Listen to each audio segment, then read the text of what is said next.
Vous allez réécouter ce qu'il dit et je vais vous donner la réponse. Là, ma réponse en tout cas. On recommence.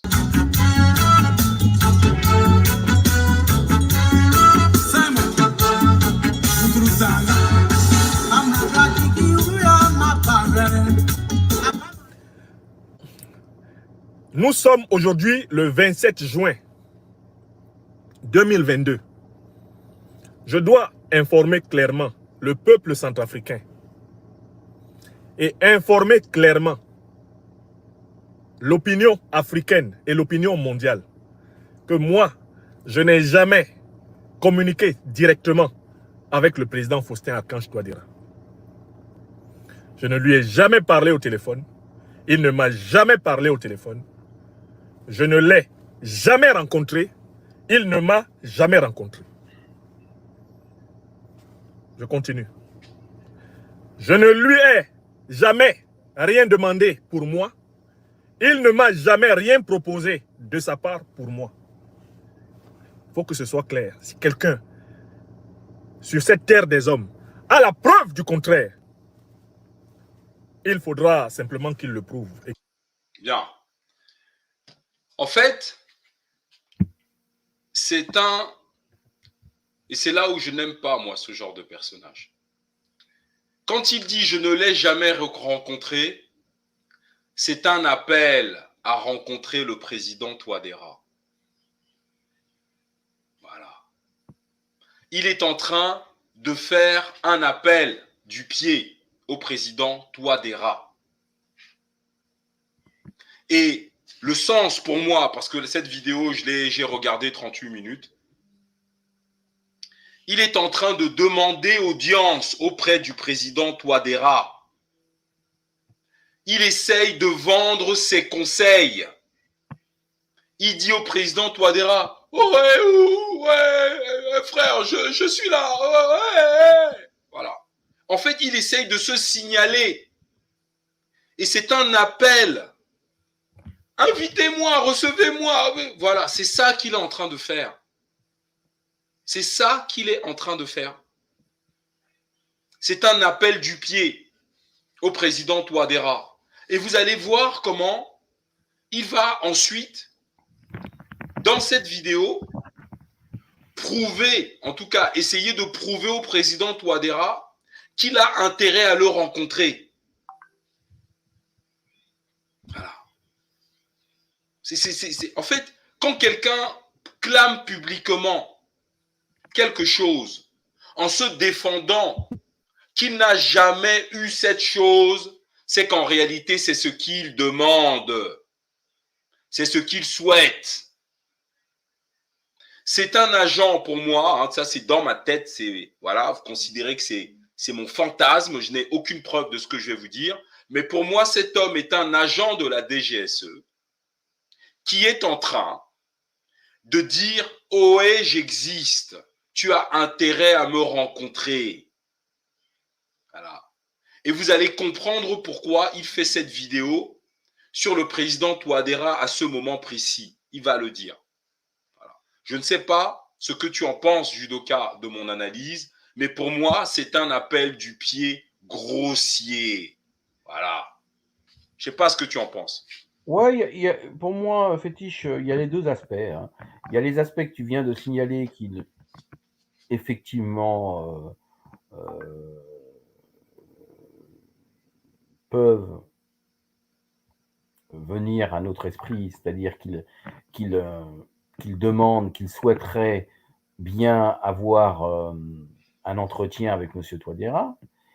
Et le deuxième point, c'est aussi de dire qu'il a cette stature de penseur, de conseilleur, des statures d'hommes d'État pour conseiller des hommes d'État. Voilà. Bien. Il est en train d'essayer de... Pour moi, il fantasme un personnage qui n'existe pas chez lui. Hein. Donc, on continue. Et regardez sa posture, hein, les expressions du visage, tout est important. Hein, d'accord ? Là, il est en train de quémander une audience auprès du président Touadéra. C'est une demande. D'accord? Et vous allez voir que derrière cette demande, il y a de la menace, comme vous avez d'ailleurs pu le voir avant. Avant, il le menace. Voilà. Ça, on appelle ça, c'est-à-dire c'est une façon, quand quelqu'un te parle avec le doigt comme ça, c'est extrêmement dangereux. Le doigt levé, c'est la menace. Ce n'est pas la concorde. Quand on te parle en montrant l'index, là, c'est de la menace. Donc, il commence par le menacer. Sa sécurité, sa santé, vous avez vu tout ce qu'il a dit tout à l'heure. Maintenant, il s'épand en disant « Wow, je n'ai jamais rencontré ce gars-là ». C'est parce qu'il veut le rencontrer. C'est parce que c'est un appel à une audience, à être reçu. C'est ça qu'il est en train de faire. On continue. C'est mon Sa opinion. sécurité, sa santé et sa vie. Hein. C'est un triptyque Voilà. chez lui. Hein. Rien que ça. Hein. On continue.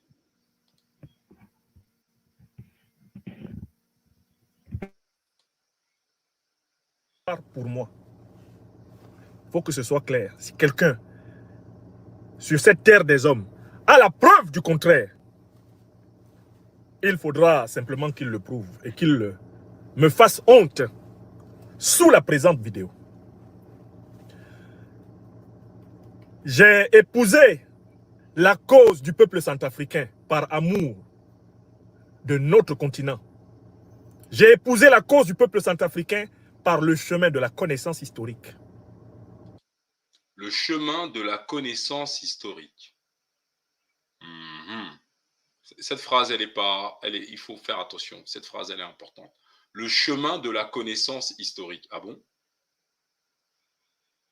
Il a fait tout son parcours académique sur le gars qu'on appelle Edmund Husserl, un Allemand. 14 ans sur l'allemand, là. Toute sa scolarité. Il y a eu une thèse et un master à quel moment? Sur l'Afrique, sur les cultures africaines, sur l'Afrique antique, sur l'Afrique précoloniale et sur l'Afrique contemporaine. J'ai pas vu ça dans son parcours académique. Donc il vient encore de mentir. C'est un type qui prétend aujourd'hui qu'il va écrire un livre sur la maths. Voilà. Il découvre tout ça. Le professeur, il me semble que le professeur Ekmire a demandé, je crois que c'est avec lui, une confrontation face to face devant caméra, il a refusé. Il me semble que c'est lui. Alors, de quelle connaissance historique il parle? Le Congossa politique qu'il traîne depuis 20 ans là? C'est ça la connaissance historique? On continue.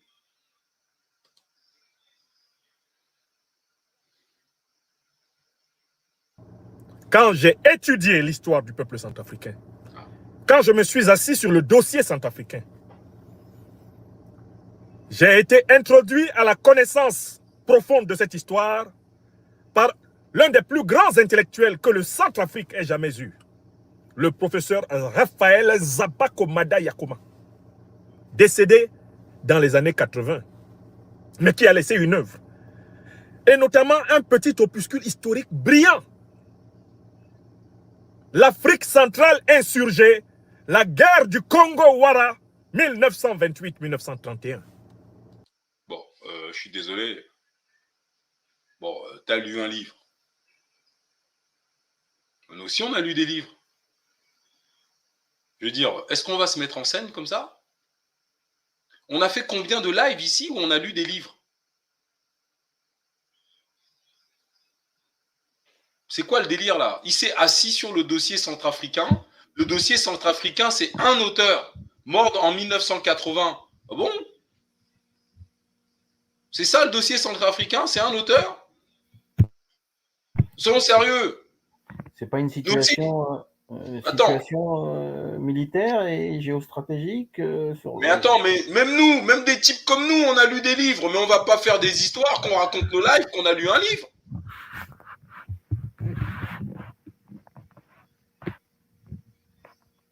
Bon, mais on va quand même noter cet auteur, on regardera ce qu'il en vaut, peut-être que c'est intéressant. Non, mais je ne dis pas que l'auteur est mauvais, je dis que tu ne peux pas, d'accord, considérer que tu as compris l'essence, les nuances, la profondeur culturelle, philosophique politique, social d'un peuple parce que tu as lu un auteur et un petit opuscule très important. Un opuscule, c'est un tout petit livre. C'est lui qui dit, hein. Opuscule, c'est tout petit.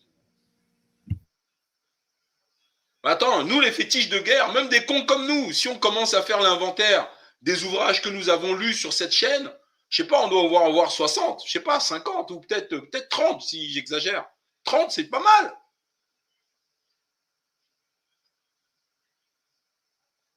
C'est pas possible. Bon, enfin, moi, je vous le dis honnêtement, j'ai jamais pu tenir 5 minutes sur les lives de ce type. Tout est comme ça. Moi, mon cerveau, il n'y a rien qui rentre, quoi. On continue. Le professeur Raphaël Zabakomada Yakoma, décédé dans les années 80, mais qui a laissé une œuvre, et notamment un petit opuscule historique brillant. L'Afrique centrale insurgée, la guerre du Congo-Wara, 1928-1931. Quand j'ai acheté ce livre-là, du professeur Raphaël Zabakomada Yakoma, décédé depuis plusieurs décennies, quand j'ai lu son livre et que j'ai pris conscience de la portée historique et de la profondeur historique du combat du peuple centrafricain, j'ai décidé en mon âme et conscience de consacrer une partie de mes énergies, une partie de ma connaissance et de mon argent à défendre le Centrafrique. Eh ben, dis donc. Eh ben, dis donc. Il a consacré son argent.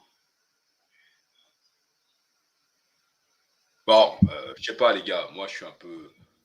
Voyez-moi tout ça, là, j'avale pas. Écoute, Fétiche, moi je suis aussi... la ficelle est un peu grosse, mais je ne veux pas qu'on me taxe d'anti-professeur Yancy primaire. Donc, je suis allé, moi aussi, voir ce bouquin. Hein. Et puis, je regarderai ce qu'il dit, ce qu'il en est. Hein. Et donc, d'ailleurs, le titre exact n'est pas celui qu'il indique. Hein. C'est l'Afrique centrale insurgée, la guerre du Congo-Wara, 1928-1931.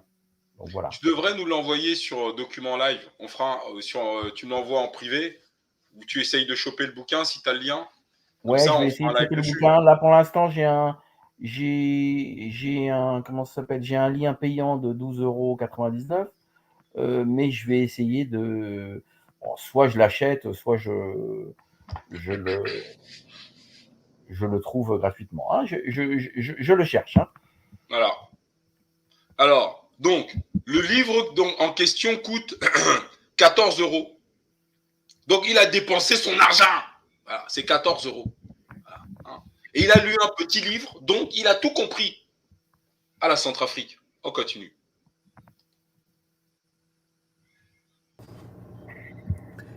Et j'ai depuis lors défendu le Centrafrique, sans demander à quoi que ce soit à un Centrafricain ou une Centrafricaine. Donc, bon, attendez, je continue parce que sinon... L'histoire retiendra que de tous les fils et filles de l'Afrique, je fais partie, et peut-être je suis l'un des rares, à avoir introduit au Parlement français, en ma qualité de citoyen adoptif français, une pétition citoyenne qui a recueilli plus de 400 signatures. Merde! Attendez, nous, si on lance une pétition, les petits merdeux qu'on est, je t'assure qu'on a plus de 400 signatures.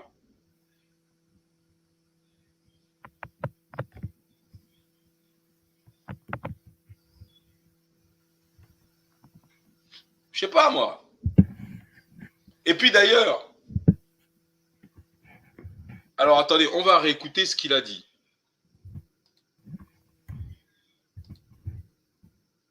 Une Centrafricaine. L'histoire retiendra que de tous les fils et filles de l'Afrique, je fais partie, et peut-être je suis l'un des rares, à avoir introduit au Parlement français, en ma qualité de citoyen adoptif français, une pétition citoyenne qui a recueilli plus de 400 signatures pour demander la levée de l'embargo franco-onusien contre les armes centrafricaines, ici en France. Ah.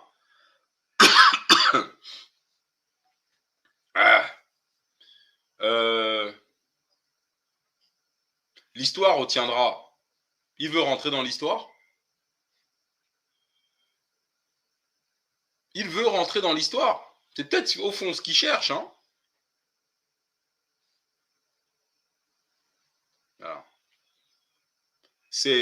Moi, je suis impressionné. On continue. À mes risques et périls, comme vous le savez. Tu as failli mourir. Je fais partie de ces fils de l'Afrique. Et je pense que j'ai apporté ma modeste contribution pour faire connaître la souffrance centrafricaine à des Africains qui ne savaient rien de la souffrance centrafricaine avant que je n'en ai parlé. Je veux commencer par dire que c'est le même esprit qui m'anime quand je parle au président Touadéra aujourd'hui. Si j'avais choisi de lui faire parvenir les critiques que je vais formuler, les observations critiques que je vais formuler aujourd'hui, en passant par son entourage, je peux aller à l'ambassade à Paris déposer un courrier. Je peux écrire sur le mail de la présidence. Je peux essayer de chercher dans l'entourage large du président Touadéra des gens à qui je peux confier le courrier pour qu'on lui donne, n'est-ce pas? Mais, si je procédais de cette façon-là, je ne lui rendrais pas le service le plus utile. D'autant plus que l'un des problèmes auxquels il est confronté aujourd'hui, c'est le fait de s'être très mal entouré et très dangereusement entouré. Le risque que je courais en procédant de cette façon pour l'informer, c'était un, que l'information n'arrive pas, deux, que l'information soit tordue avant qu'elle n'arrive, qu'elle soit travestie avant qu'elle n'arrive, et puis trois, à la limite, même qu'on lui fasse croire autre chose que ce que j'ai dit. Ou même qu'on aille jusqu'à écrire à ma place ce que je n'ai pas dit, en disant que c'est moi qui l'ai dit. C'est donc pour m'assurer de la pureté du message que j'adresse en ce lundi 27 juin 2022 au président Faustin Archange Touadéra que je passe par la méthode de la lettre ouverte. C'est donc pour des raisons, un, de désintéressement, le détachement. Deux, pour m'assurer de la fidèle transmission du message. Et puis, trois, pour prendre à témoin l'opinion centrafricaine, que ce soit le parti au pouvoir ou les opposants centrafricains. Prendre à témoin l'opinion africaine et l'opinion mondiale que moi, ami, fils adoptif du Centrafrique, j'ai porté l'alerte au président Touadéra. Parce que le problème que nous avons en Afrique, vous le savez, c'est que lorsque un intellectuel de mon niveau, un intellectuel de son niveau, merde, pas dis donc, hein.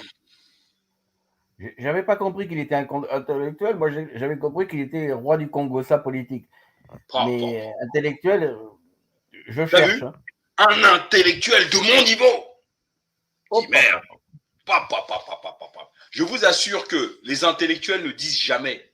Enfin, les gens qui sont brillants, qui connaissent beaucoup de trucs, ne disent jamais d'eux-mêmes qu'ils sont intellectuels. Alors si, à son âge, ils se sont obligés de le dire, c'est parce qu'il sait profondément qu'il est un médiocre. Voilà. Oui. Vous voyez? Parce qu'on ne s'envoie pas soi-même des fleurs. C'est les autres qui peuvent dire de toi que tu es un intellectuel, mais jamais toi-même. Enfin, je sais pas. Moi, bon, c'est pas ma tasse de thé, moi, ce gars. Est-ce que vous avez déjà vu Tariq Ramadan dire je suis un intellectuel? Non. Voilà. Vous voyez bien que le gars est intellectuel. Ou Idriss Aberkane. Idriss Aberkane ne dira jamais qu'il est un intellectuel. Bien sûr que non.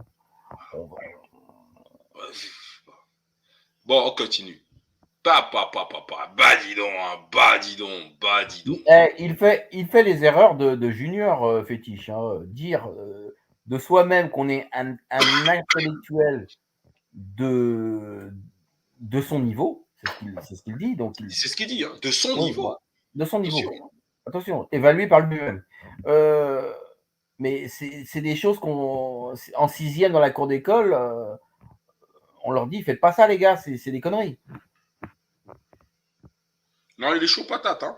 Ah oui, il est chaud. Oui. En tout cas, c'est pas très philosophique tout ça. Ouais, il est chaud patate. On continue. Fils adoptif du Centrafrique, j'ai porté l'alerte au président Touadéra. Parce que le problème que nous avons en Afrique, vous le savez, c'est que lorsque un intellectuel de mon niveau s'engage à défendre un régime, à défendre un président, à défendre une cause, le régime en question, le président en question, ou même la cause que l'on défend, les partisans de cette cause pensent que cela met fin à nos fonctions critiques. Bien. Bien. Il y a un mot qui m'a choqué dans son intervention. Quel est le mot qu'il n'aurait jamais utilisé s'il parlait de blanc? Ne dis rien, judoka. Quel est le terme là dans son intervention, là, les 15 secondes? C'est le mot régime. Quand je vais défendre un régime, oh là là, mais c'est un mot extrêmement méprisant. Tu ne peux pas dire que tu es ami des Centrafricains et traiter leur gouvernement de régime.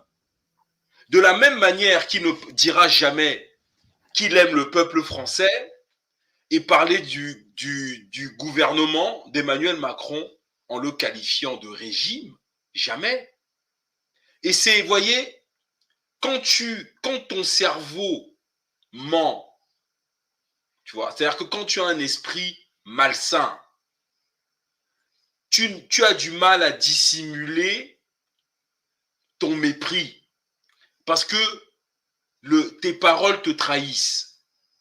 Il n'aurait jamais parlé des États-Unis en disant le régime de Joe Biden ou le régime d'Emmanuel Macron ou le régime de Olaf Scholz. Jamais. Et il vient se présenter en tant qu'ami du peuple centrafricain et il prend pour alibi un livre dont il a lu un petit opuscule, un auteur, voilà. Et, bof, il se trahit, il utilise le mot régime. Donc il est bien là pour combattre le régime. C'est tout. Il n'est pas là pour aider le régime. C'est l'usage du mot régime qu'il va faire 2 fois en plus, trahit ses intentions. Voilà. Vous voyez, je ne sais pas ce que tu en penses, judoka, mais c'est triste. Oui, il y a comme d'habitude avec ce monsieur, nous commençons à avoir à connaître ses recettes de Congossa, petite musique, petits mots à gauche, à droite, utilisés, distillés de façon pernicieuse, menaces clairement faites, hein, avec ce doigt franchement levé et en indiquant la vie. Alors, je ne sais plus les 3 domaines. C'était la vie, son parcours. Qu'est-ce qu'il menaçait sa vie, Sa vie, sa santé. Oui, sa vie, sa santé et le dernier point. Oh, je ne sais plus. Voilà, je ne sais plus, mais ça va revenir. Donc, il emploie des méthodes qu'il faut disséquer. Ça nécessite de se réécouter clairement 10 secondes, 15 secondes et passer les effets de manche, on s'aperçoit que ce monsieur ne semble pas être un ami des Africains et prend en considération même le sort des populations qui sont derrière ces gouvernements et ces hommes qui sont, eux, courageux, qui mettent en péril leur vie, leur intégrité physique. On est d'accord.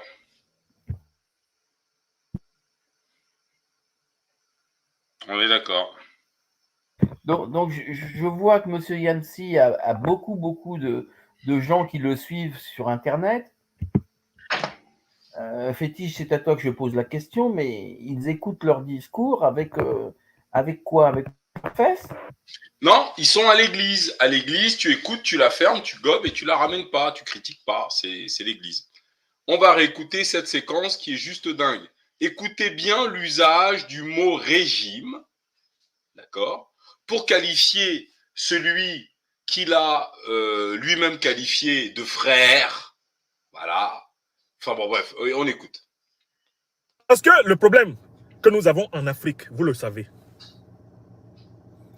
c'est que lorsque un intellectuel de mon niveau s'engage à défendre un régime, à défendre un président, à défendre une cause, le régime en question, le président en question, ou même la cause que l'on défend, les partisans de cette cause pensent que cela met fin à nos fonctions critiques. Ils pensent que la conséquence de tout ça, c'est que si on voit quelque chose qui ne va pas, on ne doit rien dire. Or, l'Afrique nous regarde. Le peuple centrafricain nous regarde. Ah bah. L'histoire nous regarde. Je ne veux pas qu'on dise Franklin Nyamsi wa Cameroun wa Africa. Franklin Nyamsi wa Centrafrique. Franklin Nyamsi wa Univers. Était là. Le pays dérivait. Le pays retombait dans ses vieux démons et ses vieilles habitudes. Et il s'est tu par complicité avec ceux qui, par faiblesse, par imprévisibilité ou par amateurisme, ramenaient ce pays meurtri, ce pays en souffrance en arrière. Franklin Nyamsi est un sauveur. Oh, c'est ça que ça veut dire. Non, mais est-ce qu'il croit qu'il va rester dans l'histoire? C'est la question que je me pose. Il a bien dit que non seulement il était un intellectuel d'un certain niveau, mais qu'il allait rester dans l'histoire. Oui. Oui, mais tout le monde va se rappeler de lui, au même titre que Poutine. Ah oui. C'est le sauveur que l'Afrique attend. Oh. Mais est-ce que ça ne devrait pas nous faire sourire, ça, tout ça, Fétiche, quand même? Je sais pas, moi, je sais pas. Tu sais, avec ce genre de gars, moi, je n'aime pas fréquenter les gens avec qui tu ne sais jamais si tu dois sourire ou si tu dois te fâcher. Tu vois, j'aime les gens clairs. Ça, c'est trop tordu pour mon cerveau à moi, perso. Après, c'est peut-être parce que je suis un con. Hein. Moi j'ai que 3 neurones. Déjà, j'arrive à... Non, mais toi, Fétiche, tu n'as pas compris la dimension historique du personnage de Franklin Nyamsi. Tu n'as pas compris. Donc, comme tu n'as pas compris, ben, tu ne saisis pas tout ce qu'il peut dire. Voilà, c'est simple. Franklin Nyamsi est le maître de l'univers, comme dit Taméry. On continue. Imprévisibilité ou par amateurisme, ramenait ce pays meurtri, ce pays en souffrance en arrière. Non, 3 fois non, je ne veux pas être de ces fils de l'Afrique qui cautionnent l'injustice. Je ne veux pas être de ces fils de l'Afrique qui couvrent ce qui fait du tort aux innocents. Dit le soutien de Guillaume Soro qui ont mis la Côte d'Ivoire à feu et à sang il y a 12 ans pour installer Alassane Dramane Ouattara. Voilà. À mon sens, à mon avis, à moi, hein, c'est que mon opinion. Lui, il a du sang sur les mains. Voilà. On sait ce que ça a coûté au peuple ivoirien, l'installation d'Alassane Dramane Ouattara. On sait ce que ça a coûté à l'Afrique. Et il était au cœur du dispositif. Voilà. Oui, est-ce que ça coûte encore? Donc, ne vous inquiétez pas, monsieur Nyamsi. Vous allez rester dans l'histoire, mais dans les poubelles de l'histoire africaine. Comme un traître à toutes les nations africaines qui essayent, dans leur dure guerre, sans limite, sans coup férir, avec leur ex-colonisateur. Et ça, vous êtes, pour moi, une honte. Le problème de ce genre de gars,